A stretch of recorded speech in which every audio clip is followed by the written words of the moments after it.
Good morning, everybody. Lee Brower here, and welcome to this week's edition of Meaningful Monday. I am grateful to be here with you, and I am glad to be here with you. Several years ago, a friend asked me, he said, Lee, what's the difference between a champ and a chump? So I started to explain what I thought, and he said, stop. Think about it. A champ and a chump. It's just the letter U. He says the difference between a champ and a chump is you.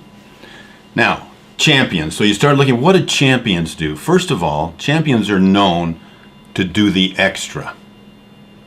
When we refer to the extra, we're talking about discretionary effort and sacrifice that it takes to make something extraordinary. Whatever we do in life, we're giving our life for it.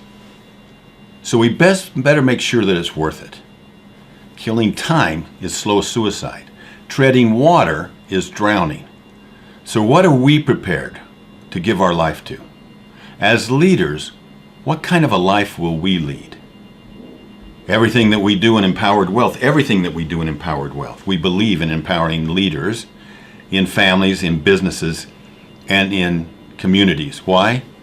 So that they can achieve that extraordinary life that leaders and champions achieve. I think of Buckminster Fuller. You may not know Buckminster Fuller. Some people call him Bucky Fuller. He died July 1st, 1983, after living an amazing life that started out going one direction and completely turned around and went another direction. This is a man that was in his 20s, and in 1920s, roughly in 1927, somewhere in the 1920s, put it that way, and he was building a business. He had family money from his wife and from himself, and he continued to build businesses unsuccessfully. And he had a little daughter at the time named Alexandra, and he was, he would carouse around and everything. He was going to go to a football game, but to go to the football game, you had to get on a train and go there, and there's a lot of partying that went on, and so his daughter was quite ill, and she looked up at him and said, "Daddy, bring me a pennant." You remember a pennant's one of those things that's pie-shaped, that of the team, and he says, "Yes, darling, I'll bring you a pennant." But instead of that, he got drunk, kind of caroused around, came back the next day. Daughter was gravely ill. And she looks up at him and says, "Daddy, did you bring my pennant?" "No, darling, no, I didn't." She said, "That's okay." And she passed shortly thereafter. And that bothered Bucky. I mean, you can imagine how much that bothered him, but it bothered him to the point of deep depression. And he went out and borrowed more money and tried to build a business. And 4 or 5 years later, it failed. And then he had another daughter, Allegra, that came in. And he loved Allegra, but he didn't want her to have to go through the pain that he felt like he was putting his wife and children through. So tempted by Lake Michigan, he decided to walk out into the lake and actually give his life away. And as he's walking out there, he heard a voice, and he wrote it in what he wrote was in several words, and I have it paraphrased. I actually keep this in my Powered Wealth journal with me. And it's what he heard was the following: "You don't belong to you, you belong to the universe. You can rest assured that if you devote your time and attention to the highest advantage of others, the universe will always support you, always and only in the nick of time."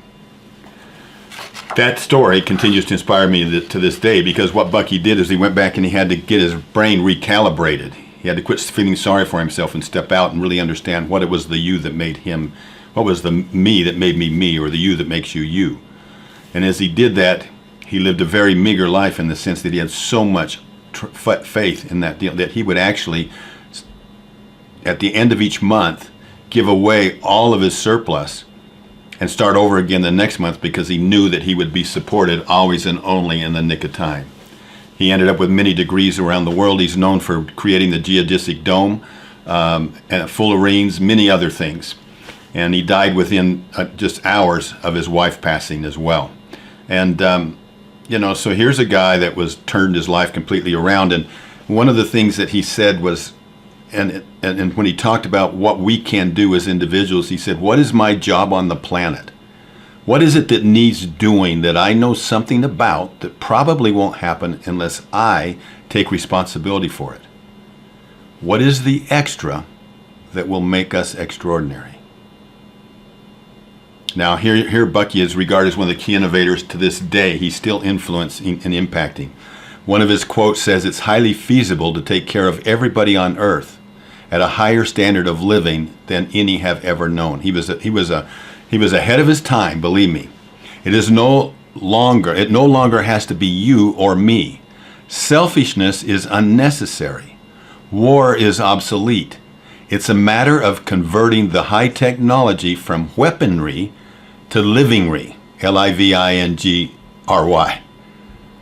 to make the world work for 100% of humanity in the shortest possible time through spontaneous cooperation without ecological damage or disadvantage to anyone. Now, what's the you that makes you you? What is the me that makes me me?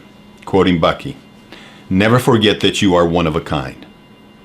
Never forget that if there weren't any need for you in all your uniqueness to be on this earth, you wouldn't be here in the first place. And never forget, no matter how overwhelming life's challenges and problems seem to be, that one person can make a difference in this world.